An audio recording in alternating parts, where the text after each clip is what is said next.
4 бөлүм. Шамуэл бүт Ысрайылга сөз сүйлөдү. Ысрайылдыктар Пелиштиликтерге каршы согушка чыгышып, кошуундары менен Эбен Айзерге жайгашышты. Пелиштиликтер болсо Апейке жайланышышты. Пелиштиликтер Ысрайылга каршы катарга тизилишти. Катуу салгылаш болду. Пелиштиликтер Ысрайылдыктарды кыйратышты. Согуш талаасында алардын 4000ге жакын адамын өлтүрүштү. Анан эл кошуунга келди. Ысрайыл аксакалдары: "Бүгүн Теңир бизди Пелиштиликтердин алдында эмне үчүн талкалады? Шилодон Теңирдин келишим сандыгын алалы. Ал биздин арабызда болсун. Ошондо ал бизди душмандарыбыздын колунан сактайт" дешти. Ошентип эл Шилого кишилерди жиберди. Алар ал жерден керуптардын үстүндө отурган Себайот Теңирдин келишим сандыгын алып келишти. Ал эми Кудайдын келишим сандыгынын жанында Элинин 2 уулу Копни менен Пинехас да бар эле. Теңирдин келишим сандыгы кошуунга келгенде бүт Ысрайыл катуу кыйкырып жиберди.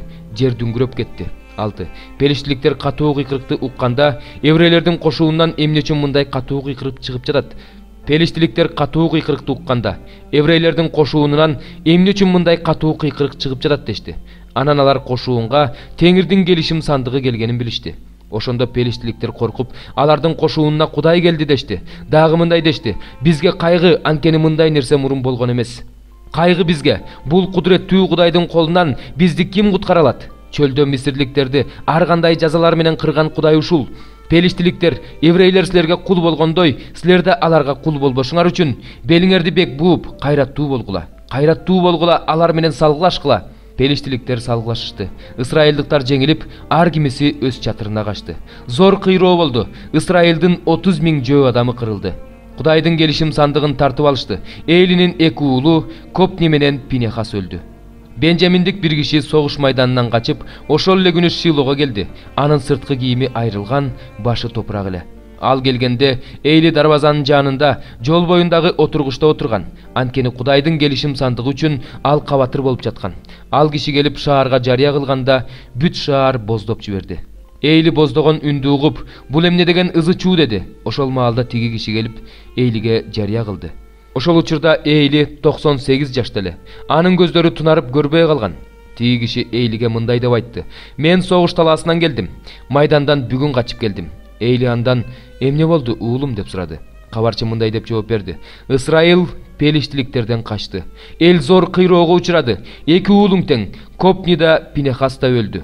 Кудайдын келишим сандыгын тартып алышты." Ал Кудайдын келишим сандыгы жөнүндө айтканда, Эйли дарбазанын алдындагы отургучта отурган жеринен чалкасынан кетип, кыр аркасы сынып өлдү. Анткени ал каарып калган эле, салмактуу да болчу. Ал 40 жыл Ысрайылдын башкаруучусу болду. Келини Пинехастын аялы кош бойлуу болчу. Төрөтү жакындап калган эле. Ал Кудайдын келишим сандыгын тартып алышканын, кайнатасы менен күйөөсүнүн өлгөнүн укканда, тизейлеп жыгылып төрөп салды. Анткени күтүлбөгөн жерден толгоосу келип калган эле. Ал өлүп бара жатканда жанында турган аялдарга мындай дешти: "Коркпо, уул төрөдүң." Бирок ал жооп берген жок. Буга көңүл да бөлгөн жок. Теңирдин келишим сандыгы тартылып алынгандыктан, кайнатасы менен күйөөсү өлгөндүктөн Ысрайылдан атак даңк кетти деп ал балага Ихабот деген ат койду. Аял мындай деп айтты: "Ысрайылдан атак даңк кетти, анткени Кудайдын келишим сандыгы тартылып алынды." 4 бөлүм. Анда атабыз Ыбрайым жөнүндө эмне демекчибиз? Жердеги жашоосунда ал эмнеге ээ болду? Эгерде Ыбрайым иштери аркылуу акталса, ал мактоого ээ, бирок Кудай алдында эмес. Ыйык жазууда эмне деп жазылган? Ыбрайым Кудайга ишенди, ошол ишеними ага адилдик катары эсептелинди деп жазылган. Иш кылган адамга эмгек акы ырайым катары эмес, тийиштүү эмгек акы катары берилет. Ал эми иш кылбаган, бирок мыйзамсыз адамды актай турган Кудайга ишенген адамдын ишеними ага адилеттик катары эсептелинет. Кудай иштерине карабастан адил деп эсептеген адамдын бактылуу экендиги жөнүндө Дөөт пайгамбар мындай деп айткан: "Мыйзамсыз иштери кечирилип, күнөөлөрү жабылган адам бактылуу. Күнөөсүн Теңир мойнуна салбаган адам бактылуу.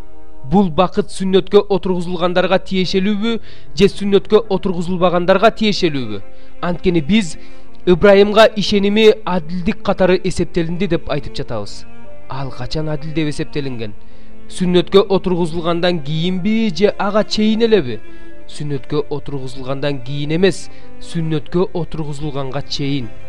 сүннөт белгисин ал ишеним аркылуу адилдиктин мөөрү катары алган. Анын бул ишеними сүннөткө отургузула элегинде эле бар болчу. Ошентип ал сүннөткө отургузулбаган ишенгендердин атасы болуп калды. Ошондуктан алар да адил болуп эсептелинишет. Ал сүннөткө отургузулгандардын атасы, бирок сүннөткө отургузулуу менен эле чектелгендердин эмес, атабыз Ыбрайымдын сүннөткө отургузула элегинде эле ээ болгон ишенимдин жолу менен бара жаткандардын да атасы. Анткени Кудай Ыбрайымга жана анын тукумуна мен силерге бүт дүйнөнү мураска берем деп убада кылган. Бул убадага мыйзамды аткарган үчүн эмес, ишенимдин негизинде акталгандыгы үчүн берилген. Эгерде мыйзамды аткаргандар мурасчы болушса, анда ишенимдин пайдасы жок, убаданын күчү жок. Себеби мыйзам каарды келтирет, ал эми мыйзам жок жерде мыйзамды бузуу да жок. Ошентип убада ишенимдин негизинде ырайым боюнча берилет. Ошондуктан ал мыйзамдын бийлиги астында жашагандарга гана эмес, баарыбыздын атабыз болгон Ыбрайымдын ишеним менен жашаган тукумуна да тиешелүү. Ыбрайым жөнүндө ыйык жазууда мындай деп жазылган: мен сени көптөгөн элдердин атасы кылып койдум. Ал өлгөндөрдү тирилтүүчү, жок нерсени бар нерсе катары айткан Кудайга ишенген. Ыбрайым үмүттөнгөдөй эч нерсеси жок болгон учурда да сенин тукумуң ушунча көп болот деп айтылган сөзгө үмүт менен ишенгендиктен көптөгөн элдердин атасы болуп калды. 100 жашка жакындап калган Ыбрайым балалуу болуу курагынан өтүп кеткенин жана Сааранын бала төрөө курагынан өтүп кеткенин көрсө да ишениминен тайган эмес.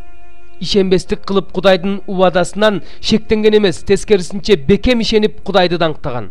Кудайдын өз убадасын аткарууга кудурети жетерине толук ишенген. Ошондуктан ал ишеним аркылуу адил деп эсептелинген. Адил деп эсептелинди деген сөз бир эле ал үчүн эмес, Теңирибиз Ыйсаны өлгөндөрдүн арасынан тирилткен Кудайга ишенген биз үчүн да жазылган жана бизге да тиешелүү. Ыйса биздин күнөөлөрүбүз үчүн өлүмгө кыйылган жана акталышыбыз үчүн тирилген.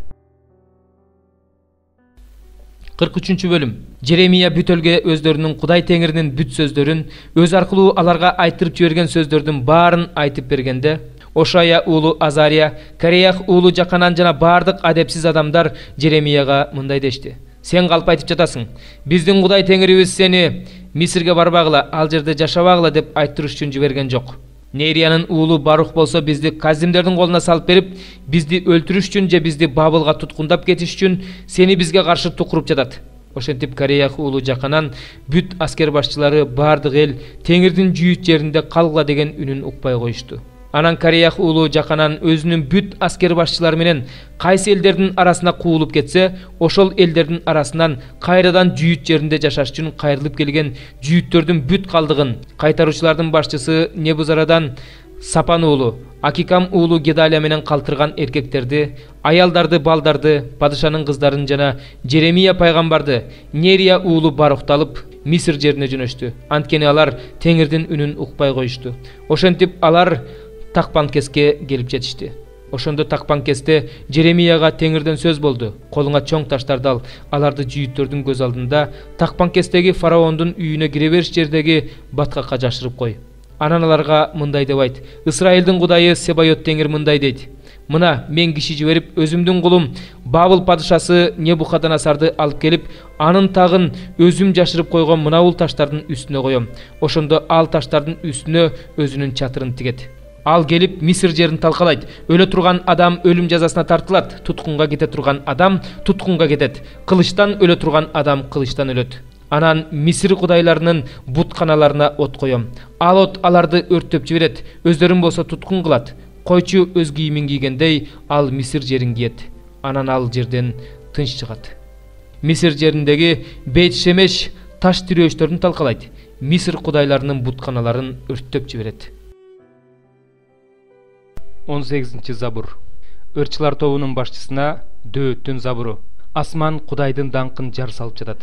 Аалам анын колдору жасаган иштерди кабарлап жатат. Алар күн сайын сүйлөшөт, түн сайын билим ачышат. Алардын үнү угулбаган бир да тил, бир да сөз жок. Алардын үнү бүт жер жүзүн аралап өтөт. Алардын сөзү аалам чегине жетет.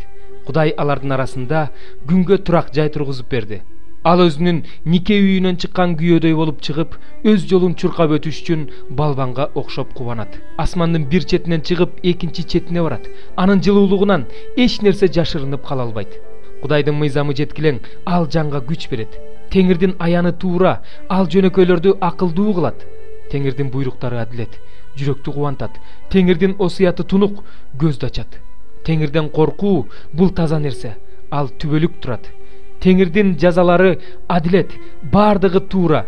Алар алтындан да, толуп жаткан таза алтындан да баалуу, балдан да, эң таттуу балдын тамчысынан да ширин. Кудайдын кулу ошолор аркылуу сакталып жүрөт. Аларды сактагандарга чоң сыйлык. Ким өзүнүн күнөөлөрүн көрө алат? Мени жашыруун күнөөлөрүмдөн тазала.